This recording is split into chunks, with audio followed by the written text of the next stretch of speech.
Orang Maisenas menyerang kota Troya antara tahun 1260 sampai 1230 sebelum Masehi dan menghadapi penderitaan berat karena kemenangannya. Menjauh di pantai barat Laut Asia Kecil, berdirilah kota Troya di sebuah sudut jazirah yang tak pernah disentuh oleh kerajaan Hiti atau Het bahkan pada masa kejayaannya.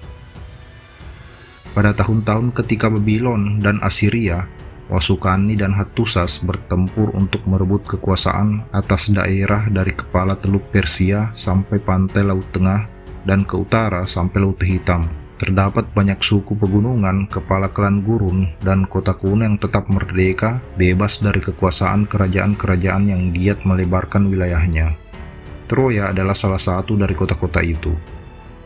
Kota itu sudah dihuni hampir 2000 tahun sebelumnya, dan rajanya telah membangun tembok-tembok di sekeliling desanya yang kecil untuk melindungi rakyatnya dari cengkeraman pihak-pihak yang serakah di luar kotanya.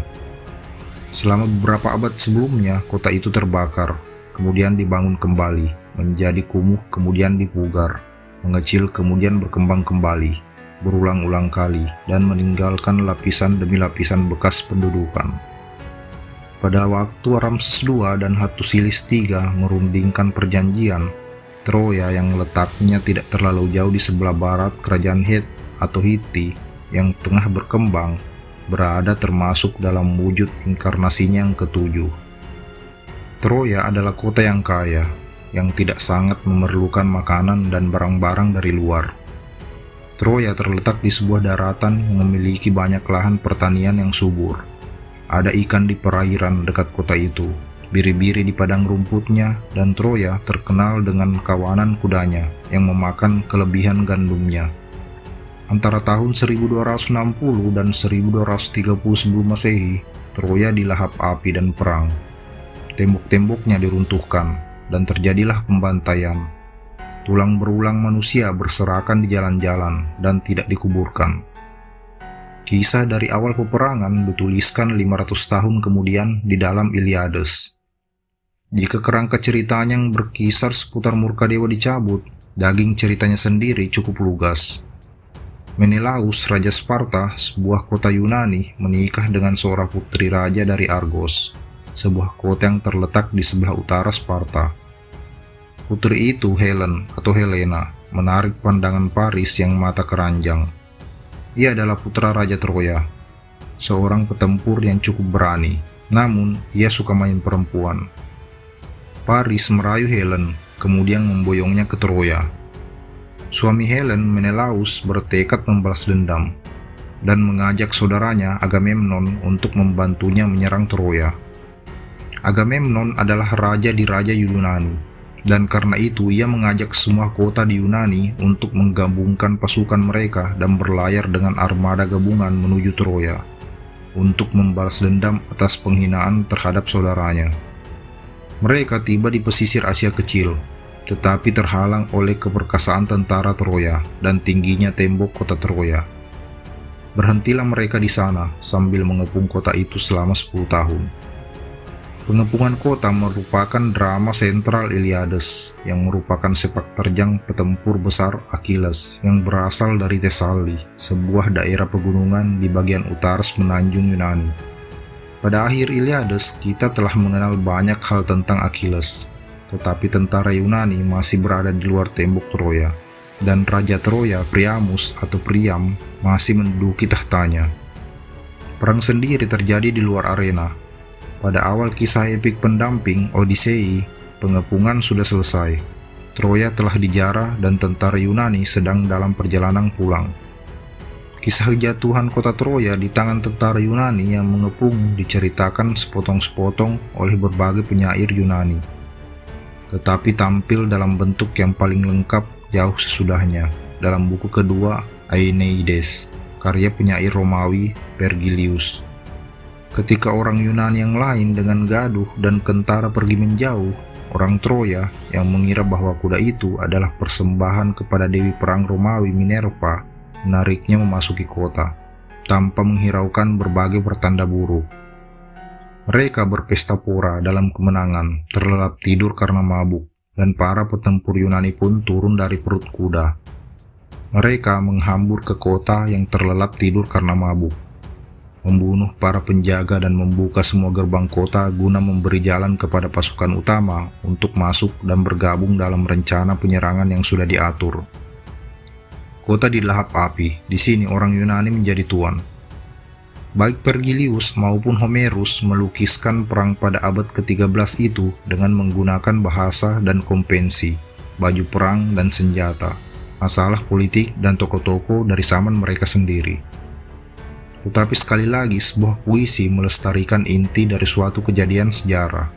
Troya dibakar, penduduknya dibantai atau melarikan diri. Jadi siapa sebenarnya yang berperang melawan Troya? Kota itu pasti tidak jatuh pada masa Homerus masih hidup, kapanpun itu.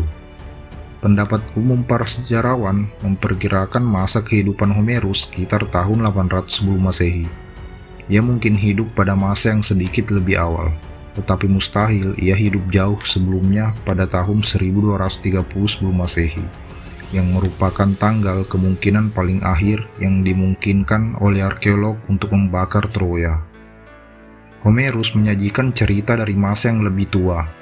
Detail-detail epik itu menunjukkan seorang penulis yang menciptakan fiksi sejarah.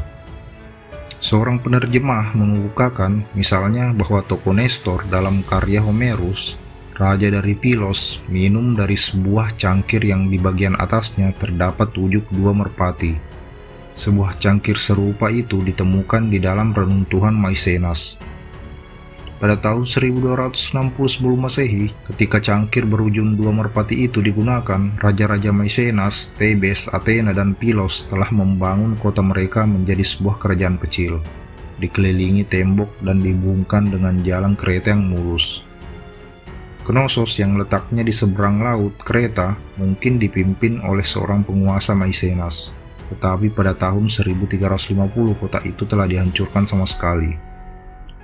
Kota Maisenas kini mengklaim sebagai wilayah yang paling luas, diikuti oleh Thebes, Pilos, dan Athena secara rapat. Raja Pilos memerintah daerah yang begitu luas sehingga ia membagi menjadi 16 distrik, dan setiap distrik memiliki seorang gubernur dan deputi gubernur yang setiap tahun mengirim pajak berupa perunggu kepada raja. Pusat-pusat besar itu melakukan perdagangan yang ramai dengan orang Hiti dan Mesir, dan tak satu pun dari kedua kerajaan itu berusaha menaklukkan kota-kota di semenanjung Yunani. Orang Het atau Hiti sama sekali bukan pelaut, dan orang Mesir, walaupun biasa berperahu di Sungai Nil, tidak menyukai laut yang mereka sebut bintangan hijau besar dan yang pada umumnya mereka hindari. Apa yang memicu pertempuran antara kota-kota Maisenas dengan orang Troya tidak diketahui secara pasti. Pertikaian itu mungkin memang melibatkan seorang putri yang ditawan. Perkawinan diplomatis yang terjadi di seluruh dunia kuno menunjukkan negosiasi-negosiasi yang pelik sangat melibatkan harga diri. Pihak yang mengirim putrinya adalah pihak yang lebih rendah, dan siapa yang menerima putri-putri bisa berbangga karena memiliki kekuasaan yang lebih besar. Herodotus yang menulis jauh di kemudian hari juga menceritakan kisah penculikan Helen oleh putra Priam. Dalam karyanya Risalah Sejarah, ia mengklaim bahwa telah mendengar cerita itu dari suatu sumber independen, orang Persia, yang berpendapat bahwa orang Yunani telah memberikan reaksi secara berlebihan. Walaupun orang Persia memandang penculikan perempuan sebagai tindakan kriminal, mereka juga mengklaim bahwa amatlah bodoh meributkan hal itu dan menuntut balas untuk perempuan itu.